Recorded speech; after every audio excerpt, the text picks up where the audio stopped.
All right, guys, back with another video. Another beautiful day today. Get after it. Get into your FaceTime. Get into the Word. For you can only know things of your life if you only go here. Some things just can't be revealed to you through the flesh, through your own understanding. And so He wants you to understand not only His words, but how to live and how to live for Him, how to live for the kingdom, how to live in purpose. And so I just wanted to talk to you guys briefly about two things, maybe just one, but two things. So I'm in 2 Timothy here, chapter 2, and before I start, I just want to say thank you for whoever's watching. I appreciate you for continually tuning in and believing in me and trying to, understand more about whatever it is. And maybe you're going through some things that I'm talking about, or maybe however you're tuning in, I appreciate you, and may the Lord be with you. And so I'm here in 2 Timothy chapter 2. You, therefore, my son, be strong in the grace that is in Christ Jesus. In the things that you have heard from me among many witnesses, commit these to faithful men who will be able to teach others also. You therefore must endure hardship as a good soldier of Jesus Christ. No one engaged in warfare entangles himself with the affairs of his life, that he may please him who enlisted him as a soldier. And also, if anyone competes in athletics, he is not crowned unless he competes according to the rules. And then in verse 6, the hardworking farmer must be first to partake of the crops. Consider what I say, and may the Lord give you understanding in all things. I want you guys to really hear and understand what Paul just wrote to Timothy. No soldier engages in warfare, entangles himself with the affairs of this life, that he may please him who enlisted him as a soldier. So, a soldier must be entirely committed to their mission. If a soldier gets distracted by civilian jobs or hobbies while on active duty, they cannot effectively serve their commanding officer. And so spiritually, this means as believers shouldn't let worldly distractions pull them away from their primary mission of serving God. Wow. Just as a soldier has a primary mission to serve this country, to not be distracted, and at any moment, if they're on the battlefield and gets distracted, something very devastating can happen and your life ends. And you can relate that to anyone's life in this world. If we're focused only on the worldly things, if we're focused on only of our worldly thoughts, if we're only focused on the things that we want in this life, our life can abruptly end. Unfortunately, there's a lot of things that can happen, People die in car crashes. People, not a lot, but people die in planes, and people just have unforeseen circumstances that happen to them. Car crashes, any critical thing that can happen in your life, it can happen just like that. And,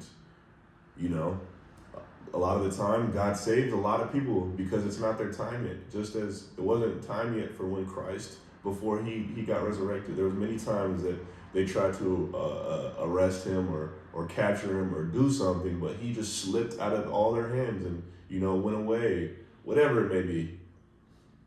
And so we as believers shouldn't let worldly distractions pull us away from the primary mission of serving God.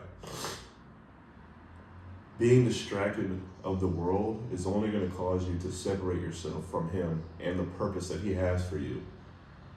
And so, in doing so, I will encourage you all to really take time to meditate and to dwell and to abide in the Word, abide in the Lord's Word. because he will truly not only transform you, he will renew your mind, and he will revive you, revive your life, revive your life. Let me say it again, revive your life. I know I've been wanting to be revived. Now I'm currently living in revival, and I'll continue to do such things to where I'm, wherever I'll end up being. But we must serve God. We must serve our nation. We must serve the master. And so, second part, an athlete is not crowned unless he competes according to the rules. So back then, in ancient athletic games, competitors had to follow strict rules to be eligible for the victory prize, the crown. Spiritually, this represents discipline. Being followers of Christ requires following God's commands and maintaining self-control. You cannot cheat or cut corners to achieve spiritual success.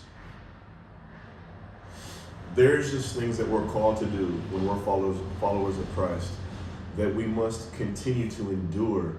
We must have faith. We must maintain self-control. We must be disciplined. We must be disciplined. I mean, there's so many areas in your life that can cause you to be undisciplined, whether it's worldly views, whether it's lust, whether it's men or women, whether it's what job you're working, whether it's how much money you're making, whether any of these things. If you commit to him in everything that I just mentioned, plus more, he will give you all of these things. He wants to bless each and every one of you. He loves each and every one of you. But because of our own will and our own doing, we get caught up in the world and are distracted and are not disciplined and can cause us to stumble a lot. And so it says you can't cheat or cut corners to achieve spiritual success. You can say you love Jesus all you want. You can do certain things that may outwardly seem that you love Jesus, but it's about surrendering your life. Surrendering your life according to the will of God. He created each and every one of us. He created the heavens and the earth. He created the land, the water, the animals, the food, the people, everything.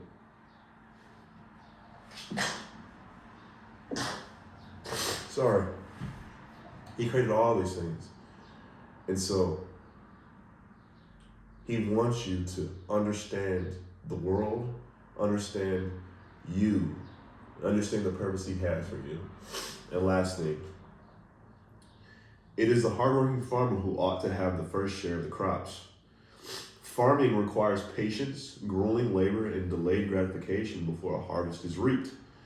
Paul, in this, uses this to show that spiritual work often involves hard labor. However, just as a farmer works hard to eventually enjoy the fruits of their labor, those who labor for God will ultimately share in his reward. You will reap what you sow. Your fruits will reproduce what we've been talking about, and it's brought up again. The fruit of your labor will be plentiful. It will be much. He wants to bless each and every one of you. But through this, you must endure. Endure for the end, for the later days, to the end of time. You must abide in him so he can abide in you. He's in you. He's dwelling in you. Allow that Holy Spirit to convict you. Allow it to stir up your body and to stir up your heart and to stir up your mind and to really choose Christ over your life. Because ultimately, we came in this world naked and we will leave this world naked. We came in this world with nothing and we will leave with this world with nothing. A lot of the stuff that we think about or try to put ourselves in or anything, it doesn't matter. All this stuff doesn't matter. What matters is that relationship that you have with Christ, because ultimately, when you strengthen in your relationship with Christ, your time will be bought back. I was just talking with Pastor, and we was talking about, I remember when you wanted to make the NFL. Man, that felt so long ago, even though it was only a couple months ago. My time has been brought back. I have been renewed. My mind has been renewed. My heart has been renewed. My life has been revived. You can't do that on your own. You can do nothing on your own. You think you can, but that's your flesh talking. You have two parts. You have the outside appearance and you have what's inside. You have your soul that's guiding you and directing you. Now, if you don't allow it to, and you go off on your own accord and do your own will, well, whatever happens to you, you can't blame anybody else besides yourself because you went off course. You went off course. For the path of the righteousness is narrow, but the path to destruction is very wide. People will choose that wide path because it looks so outwardly good. It looks so good. Oh, I can have all these women and all these men, and I can do everything I want, and I can make all this money, and I can do all these things. But you're only stepping into destruction. Satan is sifting you. You're allowing the enemy to overcome you. I promise you, even though there's a lot of patience in this whole process, there's a lot of grueling labor and delayed gratification before you reap the harvest. I promise you, within that patience, you will only strengthen, and your faith will only strengthen. Same with the labor. You will only become, what do you want to say? Your endurance is going to build up over time. So the things that seem hard right now, I promise you, later on, once you continue to do it, stay disciplined, not just motivated. Motivated gets you there. Discipline keeps you there. Keep discipline. I promise you, those hard feeling things, things that feel hard or seem hard, they're going to go away subtly. And finally, the delayed gratification. You got to know that through all your afflictions, through everything, it's going to be a delay. You're not going to get everything all at once right away. And you got to know this. And you got to stay patient and fervent in your prayer and to allow him to mold you and to allow him to prune you so you can keep reproducing fruit, not only for the kingdom, but for the things that he has for you in this world. I promise you, your life will be 20 times better if you allow God to take control instead of allowing yourself to take control. I love you guys. Stay tuned for the next video. I try to keep it as quick as I can. I got to go and do venue 18 to make it look nice and crisp. And yeah, may the Lord be with you. And thank you guys for all that you ever have done for me. I appreciate you. Stay tuned for the next video.